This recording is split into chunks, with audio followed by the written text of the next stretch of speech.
مہربان مہربان مہربان نہایت رحیم خدا،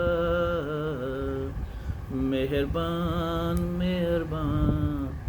مہربان، او دھیما غصے میں صدا، مہربان مہربان مہربان، رحم و وقت ہے کمال، بھلائی کردہ سبنا، سب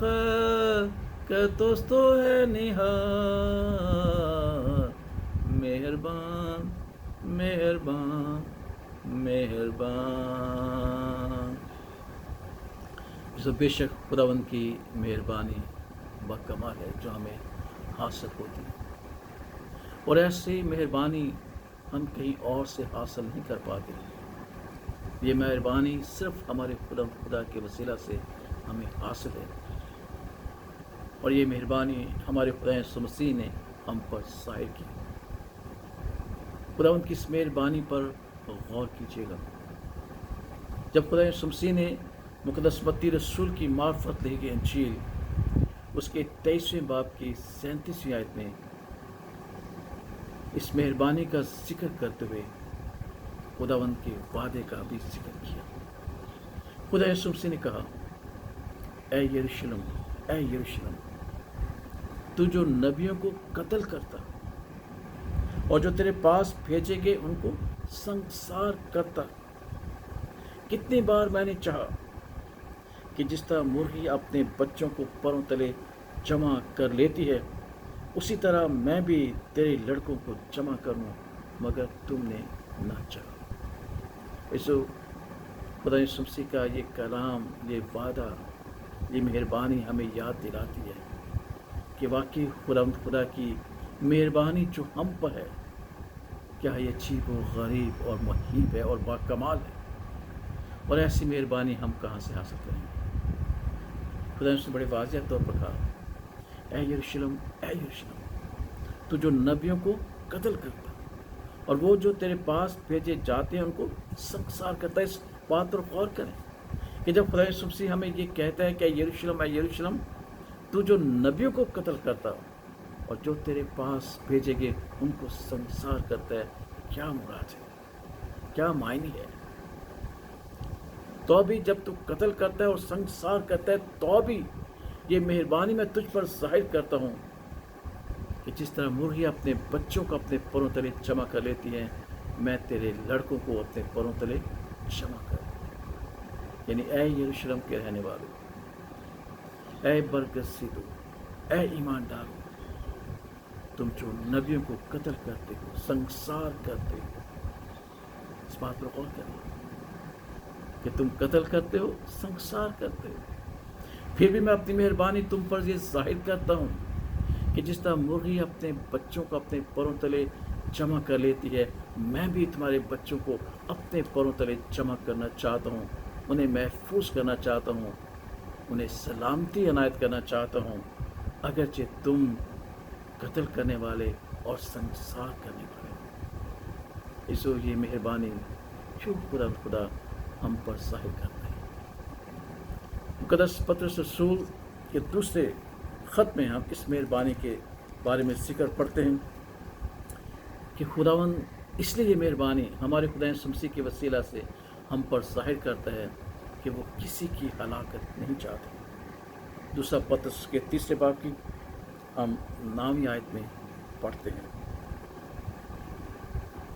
خداوند اپنے وعدوں میں دیر نہیں کرتا جیسی دیر بعض لوگ سمجھتے ہیں، مگر تمہارے بارے میں تحمل کرتا ہے، اس لیے کہ کسی کی ہلاکت نہیں چاہتا بلکہ یہ چاہتا ہے کہ سب کی توبہ تک نوبت پہنچے۔ اور یہ توبہ کی نوبت کیا ہے؟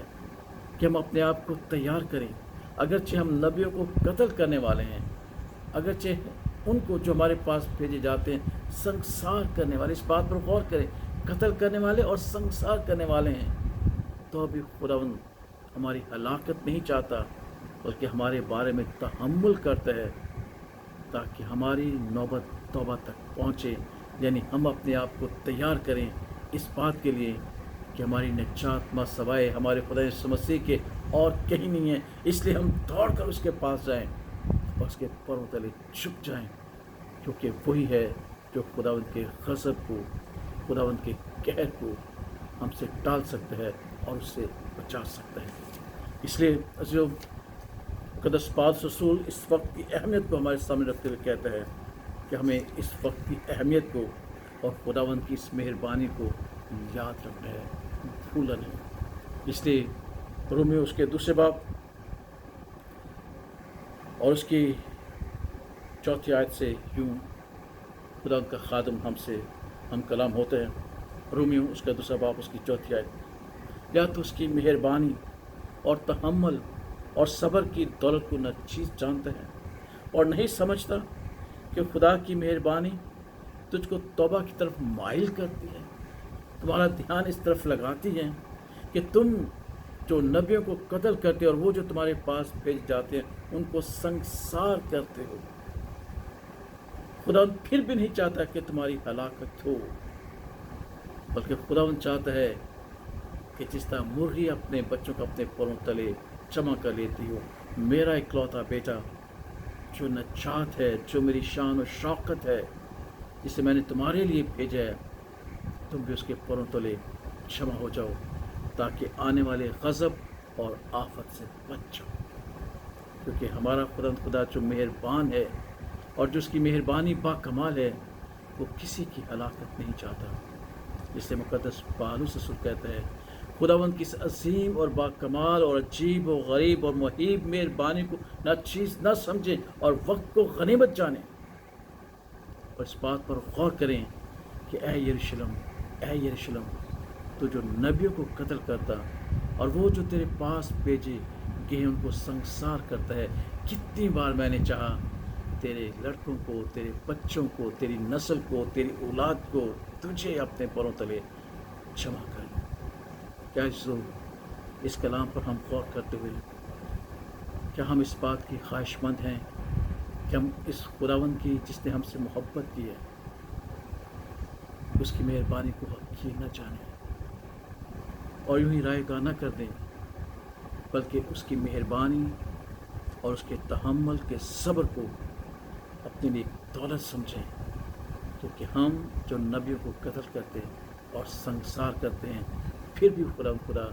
हमारे सामने अपनी मेहरबानी रखता है। इसलिए इस बात पर गौर कीजिएगा, इस आयत पर गौर कीजिएगा और खुदावंद की मेहरबानी को जो हमारे खुदा यीशु मसीह के वसीला से हम पर ज़ाहिर हुई है देखिएगा, समझिएगा, ताकि हमारी भी तौबा तक नौबत पहुँचे और हम मसीह के अजीम और कवी पैरों तले जमा हो जाएं, ताकि हम आने वाले गज़ब से बच जाएं और खुदावंद की शफ़क़त और रहमत को हासिल कर सकें। खुदावंद हमें इस कलाम को समझने की और ज़्यादा तौफ़ीक़ बख्शे। आमीन। आइए अज़ीज़ों, हम इस कलाम की समझने के लिए दुआ करें ताकि हम, हमारे बहन भाई, हमारी नस्ल, हमारे अजीज़ और ईमानदार खुदावंद के आने वाले गज़ब से बचें और इस वबा के दौर से निकलते हुए खुदावंद की शफ़क़त और रहमत को हासिल कर सकें। आइए हम खुदावंद की सिखाई दुआ में शरीक हों जो हमारी दुआओं का मजमूआ है। ऐ हमारे बाप, तू जो आसमान पर है, तेरा नाम पाक माना जाए, तेरी बादशाही आए, तेरी मर्ज़ी जैसे आसमान पर पूरी होती है ज़मीन पर भी हो। हमारी रोज़ की रोटी आज हमें दे और जिस तरह हम अपने कर्जदारों को माफ़ करते हैं, तुम्हारे कर्ज है माफ़ करो। हमें आजमाइश न पड़ने दे बल्कि बुराई से बचा, क्योंकि बादशाहत, कुदरत और जलाल हमेशा तेरे हैं। आमीन। और अब हमारे खुदा यीशु मसीह का फजल, खुदा बाप की मोहब्बत और पाक रूह की रफ़ाक़त और शराकत अब से लेकर हमेशा से हमेशा तक हम सबों के साथ और कुल ईमानदारों के साथ अब्दुल्लाबाद होती रहे। खुदा बाप, खुदा बेटे और खुदा रूह कुद्स के नाम में आमीन।